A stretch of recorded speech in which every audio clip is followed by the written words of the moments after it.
بسم اللہ الرحمن الرحیم۔ گزشتہ کل ہم نے پڑھا تھا مرکب تقییدی کے بارے میں۔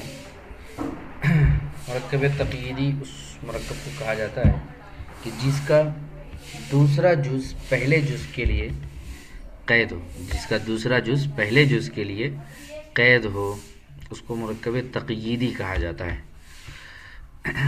اور مرکب غیر تقییدی اس کو کہتے ہیں جس کا دوسرا جز پہلے جز کے لیے قید نہ ہو، جس کا دوسرا جز پہلے جز کے لیے قید نہ ہو۔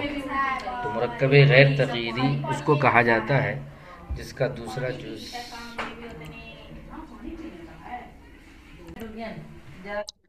تو میں کہہ رہا تھا کہ مرکب غیر تقییدی اس کو کہتے ہیں، وہ مرکب غیر مفید ہے جس کا دوسرا جز پہلے جز کے لیے قید نہ ہو۔ جیسے مثال کے طور پہ احد عشرہ، احد عشرہ، کتنا شور نہیں کرو نا جی۔ تو جیسے احد عشرہ، تو احد عشرہ کا معنی 11، ویسے احد کا معنی 1 اور عشرہ کا معنی 10، 10 اور 1 کتنے ہوتے ہیں؟ 11۔ تو احد عشرہ کا معنی 11 ہوتا ہے۔ تو اس مثال کے اندر جو ہے پہلا جز دوسرے جز کے لیے قید نہیں ہے، دوسرا جز جو ہے پہلے جز کے لیے قید نہیں ہے۔ یعنی ایسا نہیں ہے کہ مطلب دوسرے جز کا معنی جو ہے پہلے جز کے بغیر سمجھ میں نہ آئے۔ اگر ہم دوسرے جز کو الگ کر دیں، پہلے جز کو الگ کر دیں، تو یہاں جو ہے تو بھی عشرہ کا معنی سمجھ میں آئے گا۔ عشرہ کا معنی کیا؟ عشرۃ کا معنی 10 ہوتا ہے۔ تو عشرہ کا معنی الگ ہوتا ہے، احد کا معنی الگ ہوتا ہے، ٹھیک ہے۔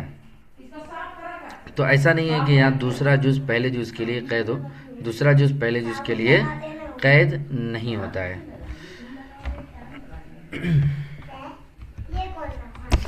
دوسری مثال سی بوئے، اس کی تفصیل نیچے آ رہی ہے۔ اسی طرح بعلبک، بعلبک جو ہے آپ ایک بار پڑھ چکے ہیں گزشتہ کتاب میں، یعنی پہلے حصے میں پڑھ چکے ہیں۔ بعلبک کا جو ہے یہ مرکب ہے جو آپ نے ترکیب میں اس کی مثال پڑھی تھی غیر منصرف میں جی۔ تو مرکب غیر تقییدی کی پھر 3 قسمیں ہیں: مرکب بنائی، مرکب صوتی اور مرکب منع صرف۔ اوپر آپ نے مرکب تقییدی کی قسم پڑھی تھی، یہاں پہ مرکب غیر تقییدی کی۔ تو مرکب غیر تقییدی کی 3 قسم ہیں: مرکب بنائی، مرکب صوتی اور مرکب منع صرف۔ مرکب بنائی کس کو کہتے ہیں؟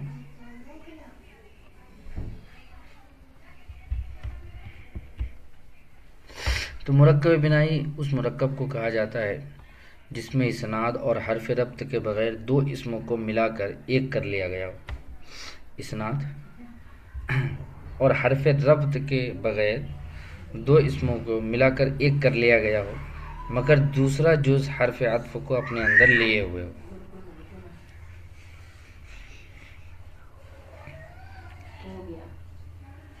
اس کو سمجھیے کہ کسی بھی، میں نے بتایا تھا کہ کسی بھی 2 کلموں کو اگر ایک کیا جاتا ہے تو اس کے درمیان کوئی نہ کوئی ربط ہوتا ہے، یا تو اضافت ہوگا کہ اضافت کے ذریعے 2 اسموں کو ایک کیا جائے گا، یا 2 اسموں کو جو ہے ایک کیا جائے گا صفت، کیا کہتے ہیں، وصف کے ذریعے، یعنی موصوف صفت بنا کر مرکب توصیفی کے طریقے سے، یا 2 اسموں کو ایک کیا گیا ہو کسی اور طریقے سے۔ تو خیر یا پھر اسناد کے ذریعے سے 2 اسموں کو ایک کیا گیا ہو۔ تو یہ طریقے ہوتے ہیں 2 اسموں کو ایک کرنے کا۔ لیکن مرکب بنائی اس کو کہا جاتا ہے کہ جس میں نہ تو اسناد 2 اسموں کو ایک تو کیا جاتا ہے، لیکن نہ تو درمیان میں اسناد کا واسطہ ہوتا ہے، نہ حرف ربط کا واسطہ ہوتا ہے۔ اسناد تو دیکھیے، اسناد مبتدا خبر میں ہوتی ہے، اسی طرح فعل فاعل میں ہوتا ہے۔ تو 2 اسموں کو ایک تو کر لیا جاتا ہے، لیکن اسناد کا بھی واسطہ نہیں ہوتا اور کوئی حرف ربط بھی درمیان میں نہیں ہوتا، اس کے بغیر ہی جو ہے دونوں کو ایک کر لیا جاتا ہے۔ مگر مرکب بنائی میں ایک چیز یہ ہے کہ مرکب بنائی کے لیے ضروری یہ ہے کہ دوسرا جز حرف عطف کو اپنے اندر لیے ہوئے ہو، یعنی دوسرا جز حرف عطف کے ساتھ ہو۔ اصل میں کیا ہو؟ دوسرا جز حرف عطف کے ساتھ ہو۔ اس کو سمجھیے مثال سے، جیسے مثال کے طور پہ احد عشرہ ہے۔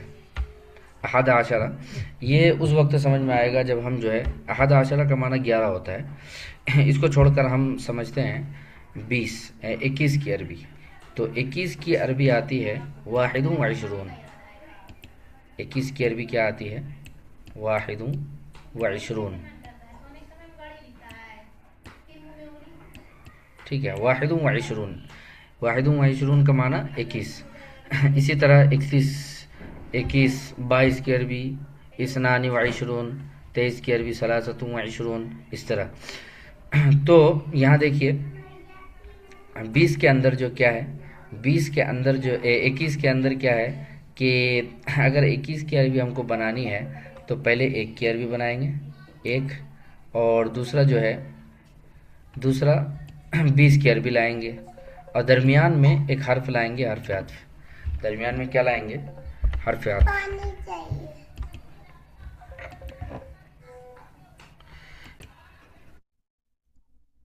جی، تو احد عشرہ اس کی اصل تھی 11، لیکن یہ دوسرا جز جو ہے یعنی عشرہ یہ حرف عطف کو اپنے اندر لیے ہوئے ہے، حرف عطف کو اپنے اندر لیے ہوئے ہے، یعنی حرف عطف یہاں ہے لیکن جو ہے اہل عرب نے جو ہے ان دونوں کو ملا کر ایک کر دیا، حرف عطف دوسرا جز یعنی واو اور عشرہ اس کو ملا کر ایک کر دیا۔ اب ہوا یہ کہ دوسرا جز کے اندر حرف عطف شامل ہو گیا۔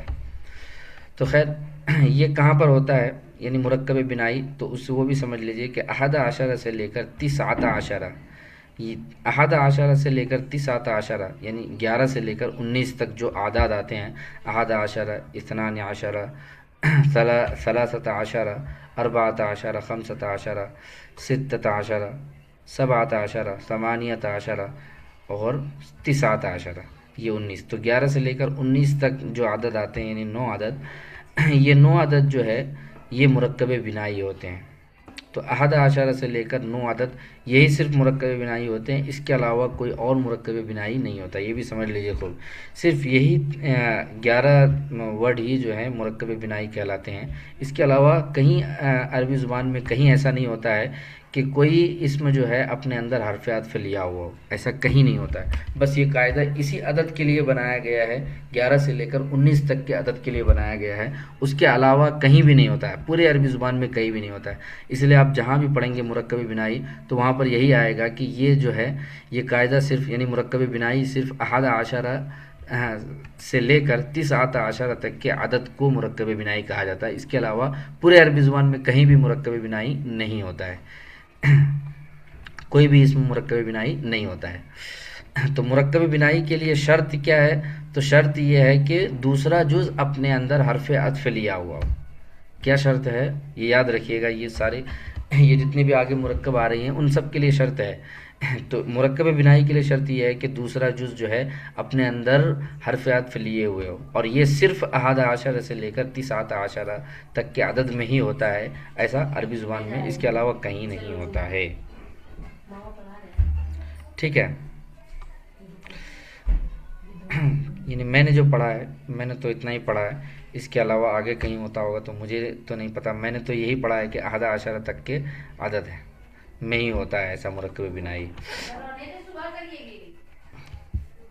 جی، آئے قاعدہ، مرکب بنائی کے دونوں جز مبنی بر فتحہ پر مبنی ہوتے ہیں، مرکب بنائی کے دونوں جز فتحہ پر مبنی ہوتے ہیں، مگر 12 کا پہلا جز معرب ہوتا ہے۔ جی، قاعدہ کیا بول رہے ہیں کہ مرکب بنائی کے دونوں جز فتحہ پر مبنی ہوں گے، کس پر؟ یعنی دونوں جز پر ہمیشہ فتحہ ہی آئے گا، جیسے احد عشرہ ہے تو اس پر جو ہے ہمیشہ فتحہ ہی آئے گا، اسی طرح 13 عشرہ ہے، 14 عشرہ، تو یہ پہلے جز پر بھی کیا آئے گا؟ فتحہ ہی آئے گا، اور دوسرے جز پر